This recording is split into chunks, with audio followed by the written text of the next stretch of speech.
ಕೇಳುಗರೆ ನಮಸ್ಕಾರ. ನಾವು ಬದುಕಿದ್ದೇವೆ ಎನ್ನುವುದಕ್ಕೆ ಸಾಕ್ಷಿ ನಾವಿನ್ನೂ ಉಸಿರಾಟ ಆಡ್ತಾ ಇದ್ದೇವೆ ಅಂತ ಅರ್ಥ.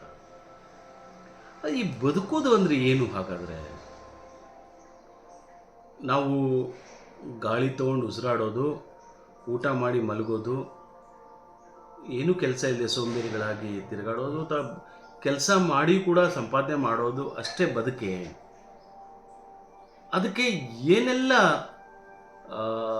ಅಡೆತಡೆಗಳಿದ್ದಾವೆ, ರೆಸ್ಟ್ರಿಕ್ಷನ್ಸ್ ಇದ್ದಾವೆ, ಅದಕ್ಕೆ ಏನು ಲಿಮಿಟೇಷನ್ಸ್ ಇದ್ದಾವೆ, ಅದಕ್ಕೆ ಏನು ಸಂಕುಚಿತತೆ ಇದೆ ಅಂತಕ್ಕಂಥದ್ದನ್ನು ನಾವು ಯಾವತ್ತೂ ಯೋಚನೆ ಮಾಡೋದಿಲ್ಲ. ಯಾಕಂದರೆ ನಮ್ಮ ಬದುಕನ್ನು ನಮ್ಮ ಹೆಗಲ ಮೇಲೆ ಹೊತ್ಕೊಂಡು ನಾವೇ ಸಾಗಬೇಕಾಗಿದೆ. ಈ ಸಾಗಬೇಕಾಗಿರೋ ಮತ್ತು ಸಾಗುತ್ತಿರುವ ಈ ಬದುಕಿನಲ್ಲಿ ಏನೆಲ್ಲ ಅಡಚಣೆಗಳು, ಆತಂಕಗಳು ಬರ್ತವೆ. ಮತ್ತು ಯಾರು ಹೇಗೆ ಬದುಕಿದ್ದಾರೆ? ಈಗ ಮಠದಲ್ಲಿರ್ತಕ್ಕಂಥ ಸ್ವಾಮೀಜಿಗಳು, ಅವರ ಬದುಕು ಹೇಗಿರುತ್ತೆ? ಹಾಗೆಯೇ ಕೂಲಿ ಮಾಡ್ತಕ್ಕಂಥ ಒಬ್ಬ ಕೂಲಿಯ ಬದುಕು ಹೇಗಿರುತ್ತೆ? ರಿಕ್ಷಾ ಎಳಿತಕ್ಕಂಥ ಒಬ್ಬ ವ್ಯಕ್ತಿಯ ಬದುಕು ಹೇಗಿರುತ್ತೆ? ಸೈಕಲ್ ತುಳಿದು ಜನರನ್ನು ಸಾಗಿಸ್ತಕ್ಕಂಥ ವ್ಯಕ್ತಿಯ ಬದುಕು ಹೇಗಿರುತ್ತದೆ? ಹಾಗೆಯೇ ಬೆಳಗ್ಗೆ ಹಾಲು ಮಾರುವವನಿಂದ ಹಿಡಿದು ತರಕಾರಿಯನ್ನು ಹೊತ್ತುಕೊಂಡು ಬೀದಿ ಬೀದಿಯಲ್ಲಿ ಕೂಗಿ ಕರೆಯುವ ವ್ಯಕ್ತಿ, ಅವನ ಬದುಕನ್ನು ಅವನೇ ಹೊತ್ಕೊಂಡು ಅವನು ಬೀದಿಯಲ್ಲಿ ಮಾರಾಟ ಮಾಡ್ತಾ ಇರ್ತಾನೆ.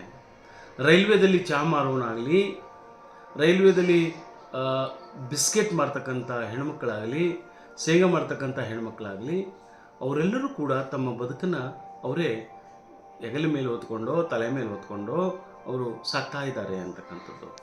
ಕೆಲವರು ಅನಾಯಾಸವಾಗಿ ಸಿಕ್ಕ ಎಲ್ಲ ಸುಖಗಳನ್ನು ಅನುಭವಿಸುತ್ತಾ ತಾವೇನು ಮಾಡಬೇಕು ಅನ್ನೋ ಜವಾಬ್ದಾರಿನ ಮರೆತು ಬದುಕಿರ್ತಕ್ಕಂಥ ಬದುಕು.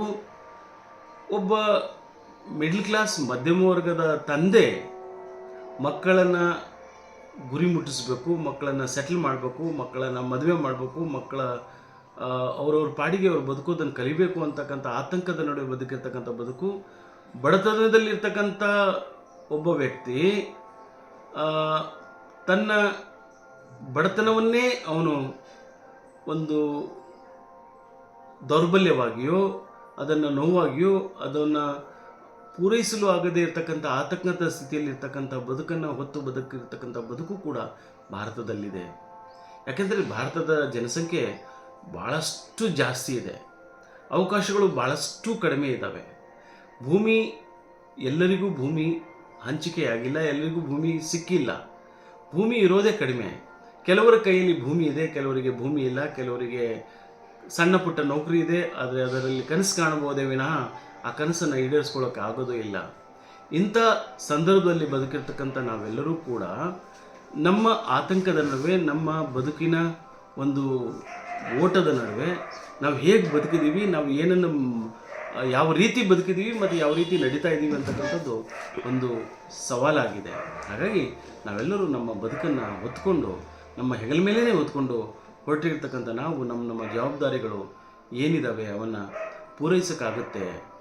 ನಾವು ಬದುಕಿರ್ತಕ್ಕಂಥ ಕಾಲಾವಧಿ ಭಾಳ ಸ್ವಲ್ಪವೇ ಆದರೂ ಕೂಡ ಅಥವಾ ದೀರ್ಘವೇ ಆದರೂ ಕೂಡ ಸವಲತ್ತುಗಳು, ಅವಕಾಶಗಳು, ಅಧಿಕಾರ, ದುಡ್ಡು ಇಲ್ಲದೇ ಇರತಕ್ಕಂಥ ಕೋಟ್ಯಾಂತರ ಜನರ ಬದುಕಿಗೆ ಅರ್ಥನೇ ಇರೋದಿಲ್ಲ ಅಂತಕ್ಕಂಥದ್ದು.